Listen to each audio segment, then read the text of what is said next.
10 question কি বলছে, একটি লম্ববৃত্তাকার স্তম্ভের বক্রতলের ক্ষেত্রফল 264 বর্গমিটার এবং আয়তন 924 ঘনমিটার হলে স্তম্ভের ব্যাসের দৈর্ঘ্য, তাহলে আর বের করতে বলছে। ব্যাসের দৈর্ঘ্য মানে আর পেলে 2r বের করবো, পেয়ে যাব। আর উচ্চতা বের করতে বলছে। তাহলে দুটো ভেরিয়েবল মানে দুটো ইকুয়েশন বানাবো, এটা ফার্স্ট টার্গেট। তাহলে ধরে নিচ্ছি স্তম্ভের ব্যাসার্ধ আর মিটার আর উচ্চতা এইচ মিটার। দেখো দুটো কন্ডিশন দেওয়া আছে, বক্রতলের ক্ষেত্রফল আর আয়তন। বক্রতলের ক্ষেত্রফলের সূত্র কি হয়, 2πr/h। আয়তনের সূত্র কি হয়, πr²h। তাহলে 1 নম্বর দিয়ে দিলাম আয়তন, 2 নম্বর দিয়ে দিলাম বক্রতল। দেখো 1 নম্বর 2 নম্বর সমীকরণ দ্বারা ভাগ করে পাই, তাহলে πr² ডিভাইডেড বাই 2πr/h সমান 924/264। ক্যান্সেলেশন করলে দেখো এইচ কেটে যাবে, আর একটা কাটবে, আর পাই কেটে যাবে। তাহলে কি থাকবে, r/2 থাকবে, আর এদিকে 3.5। তাহলে 2 ইন্টু 3.5 মানে 7 মিটার। তাহলে আর 7 মিটার, তাহলে ব্যাস কত হবে, 14 মিটার। এবারে আর এর মান যে কোনো একটা সমীকরণে বসিয়ে দাও, তুমি এইচ পেয়ে যাবে কত। তাহলে 2πr/h বসাবো, তাহলে না হলে ওটাতে স্কোয়ার আসছে, যাই হোক। তাহলে 2 ইন্টু 22/7 ইন্টু 7 ইন্টু এইচ, তাহলে 7 কেটে যাবে। তাহলে 22 দিয়ে 44, তাহলে 44 এইচ সমান 264, এইচ সমান 264/44, অর্থাৎ 6 মিটার। অর্থাৎ স্তম্ভটির ব্যাসের দৈর্ঘ্য হবে 14 মিটার এবং উচ্চতা হবে 6 মিটার। ক্লিয়ার? চলে আসি কোশ্চেন নাম্বার 11। কি বলছে, 9 মিটার উচ্চতা বিশিষ্ট একটি লম্ববৃত্তাকার চোঙাকৃতির ট্যাঙ্ক জলপূর্ণ আছে। 6 সেমি দৈর্ঘ্যের ব্যাসের একটি পাইপ দিয়ে মিনিটে 225 মিটার বেগে জল বের হলো। একটু আগে আমরা এরকম একটা, আগের ভিডিওতে এরকম একটা অঙ্ক পাবে এক্সারসাইজে, সম্ভবত 7 কি 8-এর দাগের অঙ্কে, বা 6, 7, 8-এর মধ্যে কোনো একটা অঙ্ক এরকম আছে। এই জল বেরোবে পাইপ দিয়ে মিনিটে এত, সেটাকেই লেন্থ ধরা হয়। কারণ জল যেটা বেরোচ্ছে সেটা কোনোদিন আয়তন হয় না, মানে জলের আয়তন মিটারে হয় না কোনোদিন, তাই তো? মিটার কিউব হবে, এখানে মিটার দেওয়া আছে, মানে নিশ্চয়ই এটা একটা দৈর্ঘ্য বোঝাতে চেয়েছে, তাই তো? তাহলে মিনিটে 225 মিটার বেগে জল বের হলে 36 মিনিটে ট্যাঙ্কটির সব জল বেরিয়ে যায়। তাহলে 36 মিনিটে কতটা বেরোচ্ছে দেখব। এবারে ট্যাঙ্কটির ব্যাসের দৈর্ঘ্য হিসাব করে লিখি। তাহলে 36 মিনিটে ভলিউমটা বেরিয়ে যায়, পুরো জলটা বেরিয়ে যায়। তাহলে ট্যাঙ্কটির ব্যাসের দৈর্ঘ্য বের করতে বলছে। খুবই সহজ। ধরে নিচ্ছি ট্যাঙ্কের উচ্চতা হচ্ছে এইচ, যেটা প্রোভাইডেড আছে আমাদের 9 মিটার উচ্চতা। আর ট্যাঙ্কের ব্যাসার্ধ যেটা দেওয়া নেই, বের করতে হবে, ব্যাস বের করতে হবে, তাই ব্যাসার্ধকে ক্যাপিটাল আর ধরছি। তাহলে ট্যাঙ্কের আয়তন কি হবে, πr²h, আর জানি না, এইচ এর মান 9, অর্থাৎ 9πr² ঘনমিটার। ক্লিয়ার হলো? আচ্ছা, পাইপের ব্যাস, যে পাইপ দিয়ে এটা ট্যাঙ্ক ছিল, ব্যাপারটা এখানে এরকম, এটা ট্যাঙ্ক ছিল, এই ট্যাঙ্কে একটা পাইপ লাগানো আছে, সেই পাইপ দিয়ে জল বেরোচ্ছে। তাহলে ট্যাঙ্কের টোটাল ভলিউম কত না, হচ্ছে 9πr²। এই পাইপ দিয়ে মিনিটে কতটা জল বেরোয় বের করি, 36 মিনিটে গুণ করে দিলে পুরোটা সমান খালি হয়ে যাবে, তাই তো? তাহলে 1 মিনিটে পাইপের ব্যাস দেওয়া আছে 6, অর্থাৎ ব্যাসার্ধ 3, অর্থাৎ 3/100 মিটার। 1 মিনিটে পাইপ দিয়ে কতটা জল বের হয়, 1 মিনিটে কতটা জল বের হবে, দেখো πr²h, পাইপও তো সিলিন্ড্রিক্যাল বা চোঙাকৃতি।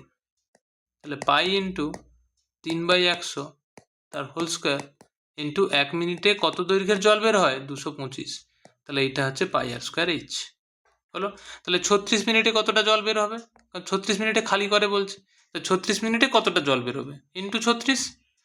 অর্থাৎ এই ক্যালকুলেশনটা করলে যেই রেজাল্টটা আসবে, সেই পরিমাণ জলটাই এটা না, কারণ এইটা বলছে পুরো ট্যাঙ্কটাকে খালি করছে। তাহলে পুরো ট্যাঙ্কে যতটা জল ধরে সেই জলটা এতটা, আবার সেটা এটার সঙ্গে সমান, কারণ ট্যাঙ্কের ভলিউম এটা। তাহলে শর্তানুসারে এইটা সমান এইটা করে দিলাম। যখনই করলাম, দেখো আমাদের এখানটা কি আসছে, 9 পাই তো কেটে যাবে বোথ সাইডে, ঠিক আছে?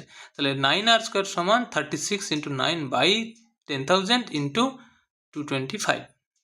এবার এটা সিম্পল ক্যালকুলেশন করলে, দেখো এটাকে যদি ক্যালকুলেশন করি আমি, তাহলে 9r² সমান 36 গুণিতক 9/10,000, 1 2 3 ইন্টু 225। তাহলে জাস্ট 9 দিয়ে ক্যান্সেল আউট হয়ে যাবে, ঠিক আছে? তাহলে 9 কেটে গেল, তাহলে 36/10,000 ইন্টু 225। আচ্ছা, আর স্কোয়ার বলা আছে, তাই তো? তাহলে আর এর মান বের করতে হবে। তাহলে এখানে 36 হচ্ছে 6 স্কোয়ার, আচ্ছা 225 হচ্ছে 15 স্কোয়ার, আর নিচে 4টা শূন্য মানে 2টো শূন্য, তাহলে দেখো এইটা করতে পারি, তাই তো? তাহলে আর সমান 15 × 90/100 তার হোল স্কোয়ার, ঠিক আছে? তাহলে হচ্ছে আর স্কোয়ার সমান, তাহলে আর সমান 90/100 হোল স্কোয়ার উঠে গেলে 90/100 মানে 0.9 মিটার। তাহলে আর হচ্ছে 0.9 মিটার। তাহলে ব্যাস কত হবে? 2 × 0.9 অর্থাৎ 1.8, অর্থাৎ 180 সেন্টিমিটার। 1.8 মিটার অর্থাৎ 180 সেন্টিমিটার। ক্লিয়ার হলো? এবারে চলে আসি আমরা নেক্সট অঙ্ক, যেটা হচ্ছে 12 অঙ্ক কি বলছে? সমান ঘনত্বের একটি লম্ব বৃত্তাকার কাঠের গুঁড়ির বক্রতলের ক্ষেত্রফল 440 বর্গ ডেসিমিটার। সমান ঘনত্বের 1 ঘন ডেসিমি কাঠের গুঁড়ির ওজন 1.5 কিগ্রা, আর গুঁড়িটির ওজন হচ্ছে 9.24 কুইন্টাল। তাহলে গুঁড়িটির ব্যাসের দৈর্ঘ্য উচ্চতা নির্ণয় করি। তাহলে গুঁড়ি মানে একই ব্যাপার, আমাদের সেই লম্ব বৃত্তাকার চোঙ। তাহলে ধরে নিচ্ছি গুঁড়িটির ব্যাসার্ধ আর, গুঁড়িটির উচ্চতা h। এখানেও দুজনের ভ্যালু বের করতে বলছে, তাহলে দুটো ইকুয়েশন থাকবে।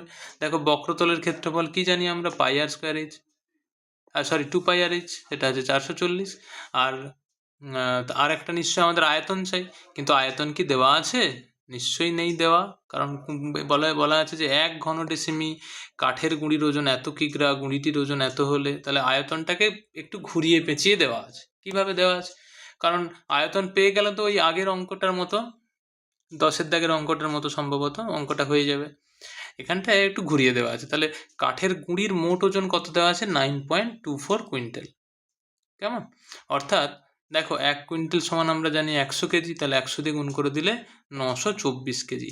কেন করলাম না, 1 ঘন ডেসিমির ওজন হচ্ছে এত, তাহলে কত? 1.5 কেজি। তাহলে 1.5 কেজি, এটা দেখে নাও, সমান বলতে পারো যে 1 ঘন ডেসিমি মানে 1 ডেসিমি কিউব ভলিউমটা।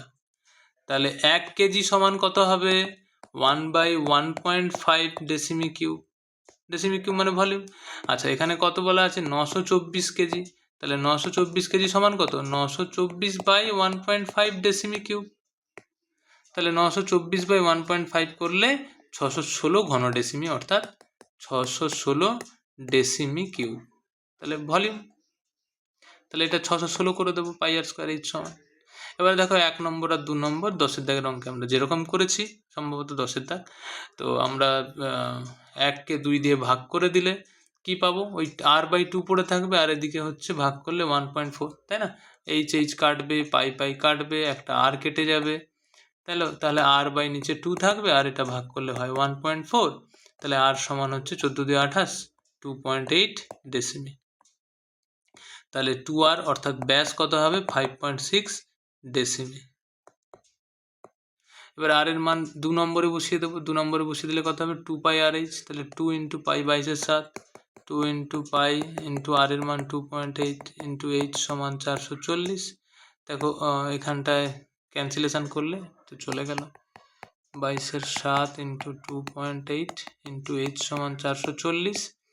তাহলে 22 কেটে গেলে 22 2 এ 44, 0 2 দিয়ে কাটলে 2 10 এ 20, এলসিএম এটা হচ্ছে 10 করলে 10, তাহলে 4 7 4 এ 28।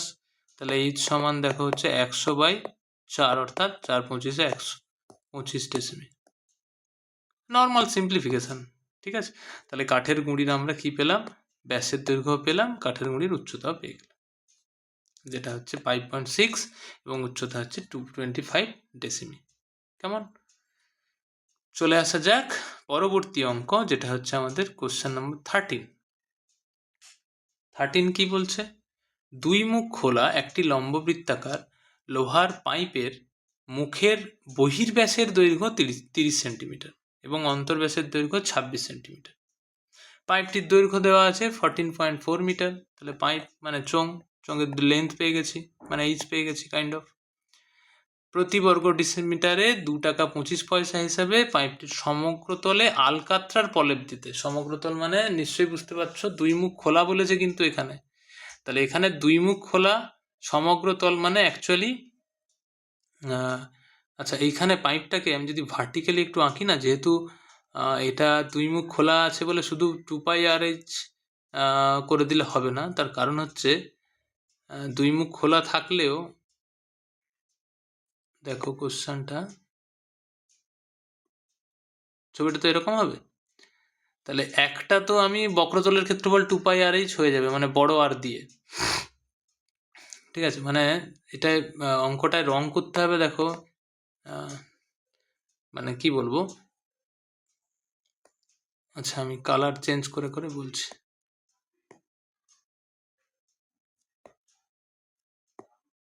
দেখো এই জায়গাগুলোতে রং করতে হবে,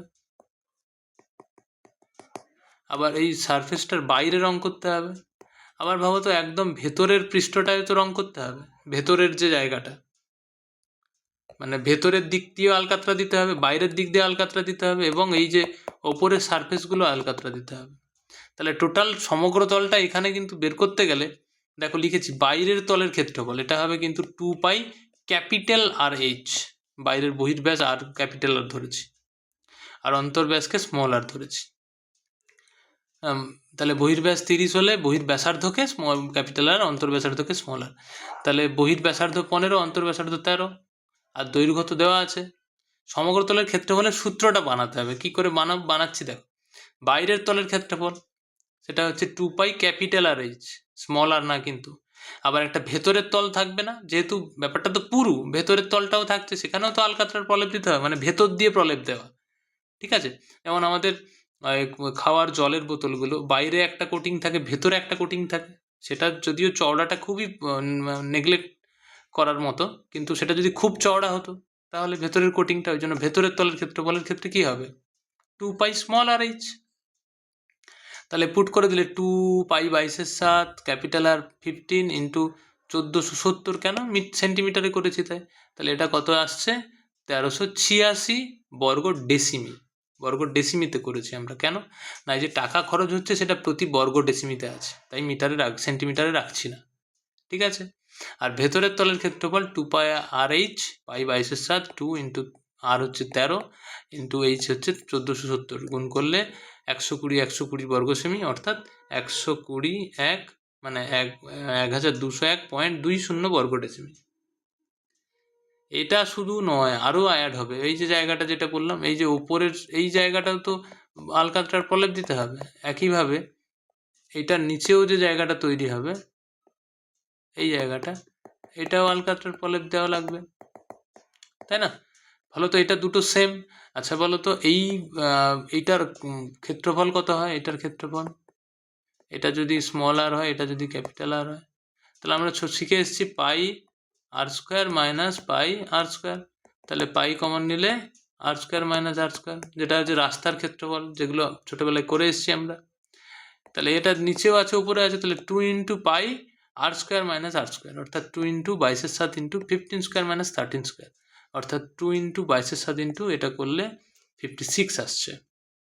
মানে 15 প্লাস 13 করে দাও ইন্টু 15 মাইনাস 13 করে দাও, সব থেকে বেস্ট। গুণ করার, স্কোয়ার করার দরকার নেই।